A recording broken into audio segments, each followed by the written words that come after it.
Hello everybody. In the last few talks, we had discussed essentially how in contemporary geopolitics there has been a restructuring of the system and two new poles have been emerging, one led by China and the other led by the USA.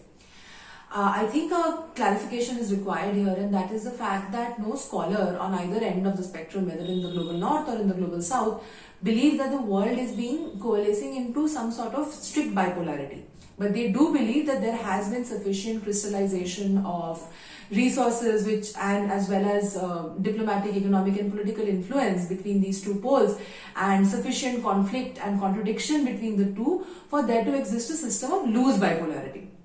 Now, of course, as we discussed, even this conception has been severely challenged by a lot of scholars as well as regional associations in the global south due to the increasing presence of countries that are swiftly mobilizing the resources, both diplomatic, economic and political, to be able to challenge any notions of true bipolarity, whether it be strict or loose.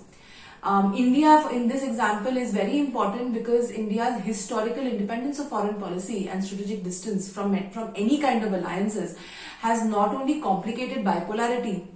it has also allowed it to engage on its own terms with both of the poles and members within both of the poles.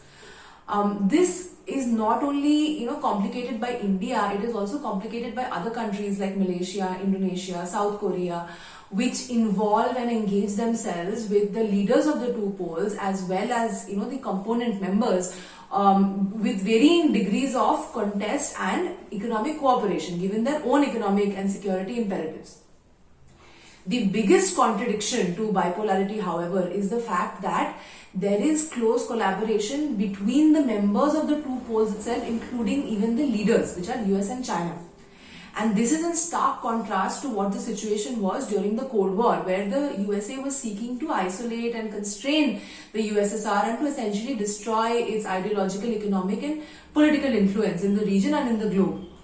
And this was perhaps made easier by the fact that the USSR's system of political and economic organization, which was very inward-looking, which was protectionist and authoritarian, made it easier for the USA to showcase its own model of democratic governance,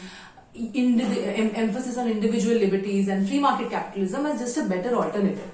So because there was so much ideological distance between these two, it made it easier for there to be the formation of two different monoliths on two different ends of the political and economic spectrum, supported by the Warsaw Pact or the NATO Pact respectively. This is different today, and this is not possible anymore given the era of globalization and the complex mutual interdependence of economic and socio-cultural ties that have occurred between countries. So any nation with ambitions of global power and global influence has understood that it is important to eschew ideological hostilities and to essentially look for economic imperatives and to essentially engage themselves economically with other states despite how ideologically opposed they may be. So this is the entire story of how there are other complications to bipolarity that have come about with the collaboration and interdependence between members of the two poles, including its leaders. So the first axis that we'll discuss is the US and Pakistan axis. Now, the United States of America was one of the first countries to formally recognize Pakistan after it was formed, after the partition of British India. So it formally recognized Pakistan on 20th October 1947. And since then, Pakistan has been an extremely important part of the United States, Central Asian, Southeast Asian, South Asian and Eastern European policies and diplomatic maneuvers. And the reason for this is essentially because of Pakistan's geographical proximity as well as relative ideological closeness, or at least lack of hostility, with the states in the region that the USA either formally considers its enemies or formally considers as threats to regional security and even security on the US homeland. The USA has has essentially provided more than $78.3 billion in military aid to Pakistan. It has also participated in a lot of civilian assistance programs such as maintaining law and order in the newly acquired province of Khyber Pakhtunkhwa, as well as refugee assistance programs, as well as the provision of vaccines during the COVID-19 pandemic. Additionally, the USA is also the highest export market for a lot of Pakistan's chemicals, consumer goods, agricultural products, and as well as transport and communication goods as well. Now, of course, there have been quite a few disagreements between the USA and Pakistan, specifically during the USA's war on terror, as well as the suspicions that Pakistan was harboring Osama bin Laden and other members of the Tehrik-e-Taliban. There have also been, of course, several sanctions that the USA had imposed on Pakistan when it was developing its own nuclear facilities as a mode to practice conventional deterrence against India developing theirs. However, the cooperation between both of them, and especially the USA's variety of investments and aids provided to Pakistan, has definitely reinforced and strengthened their relations, even though Pakistan also maintains close relations with China as well. Now, specifically, presently, after the withdrawal of the US troops from Afghanistan, there has been provided new opportunities for more cooperation between the USA and Pakistan if the USA wants to maintain and secure and prolong its influence over the region. This is specifically because though Pakistan has not formally recognized the Taliban, the new Taliban government, it has definitely informally and proactively engaged with them, and it has called for humanitarian assistance and the lifting of sanctions on Afghan assets. So the USA believes that it will be, if it is able to use the Pakistani airspace as well as the Pakistan's territory for maintaining better deterrence and better for essentially enforcing better security, given the newer conditions of instability in the region that have happened due to Afghanistan, that would be very beneficial for the USA. Even diplomatically speaking, the USA does believe that Pakistan may be able to pressure the Taliban to form an inclusive government and to fulfill the promises that they have made in terms of securing the rights of women, especially in terms of their education, as well as human rights in general. So this is the first axis. Now the second axis is essentially the one which is probably the most important in our discussion, and that is the axis or the collaboration that has existed between the USA and China, which as of now, as we have discussed, are the leaders of these two opposing poles if they so exist. And the USA and China have had, especially since the 1980s, after China opened up its economy, have had an extremely multifaceted relationship, because on the one hand there is close economic interdependence, whereas on the other hand there is hegemonic competition in the Indo-Pacific. So essentially China was also the USA's largest trading partner until 2009, when the Trump administration declared a trade war.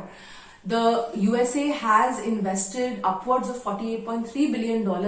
on the Chinese manufacturing industry, in petrochemicals, in hotels and restaurant chains as well.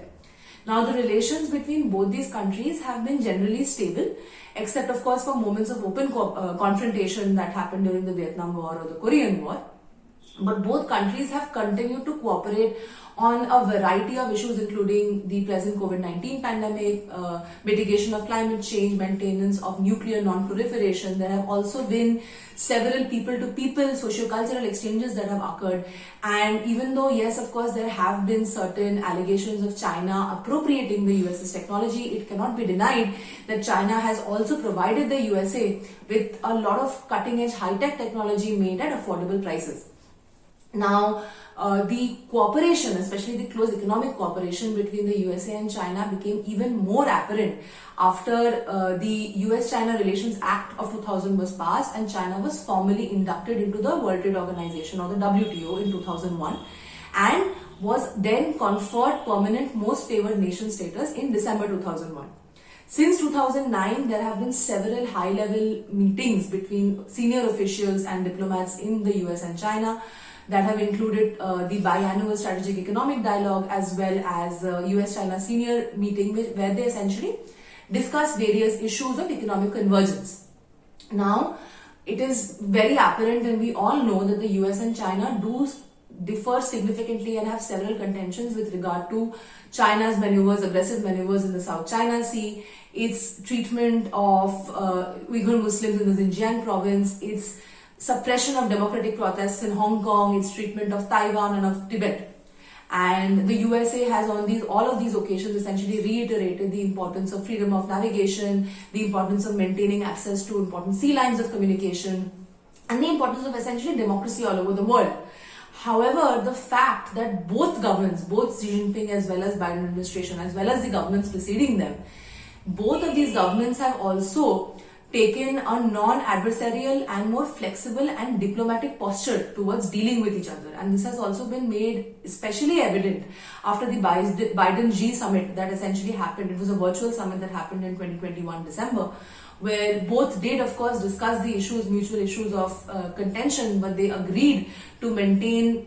a level of mutual respect and peaceful coexistence. Now, the final axis or the final arena of confrontation that complicates this kind of bipolarity is the South China Sea, where China has essentially been building militarized islands and conducting naval and air patrols over areas, over the Spratly and the Paracel Islands, as well as other reefs and atolls, including the Scarborough Shoal, over which other countries like Vietnam, the Philippines, Malaysia, Brunei, and Singapore have territorial rights, either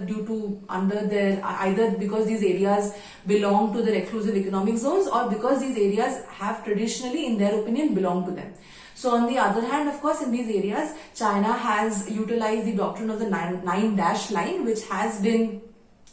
put down by the International Court of Arbitration. However, it has used this 9-dash line argument to continue to build military bases on these islands and to conduct air patrols around them. So essentially, because these grey zone tactics of China have continued to harass other countries in that area that have interests and territorial rights and territorial sovereignty over these places, there has been emerging a new minilateral of sorts. So in February 2022, Indonesia's military security agency called for a informal meeting of representatives of its counterparts from Brunei, Singapore, the Philippines, Malaysia, and Vietnam to essentially discuss ways to challenge and constrain China's grey zone tactics in the region. And if this minilateral develops, especially because minilaterals, allow swifter decision making because they have a much more narrower focus and a more direct involvement of stakeholders, it would allow there to be some sort of maritime security cooperation which could counterbalance China's maritime aggressive maneuvers in the region. So essentially, the point is that while there has been some amount of coalescing of influences and power in the two poles, there have continued to be various other countries that have also been acquiring power to make this impossible. And one of the most important factors complicating bipolarity are the relations that have existed between the members of the two poles, as well as the minilaterals that are being formed in this case in the South China Sea as well.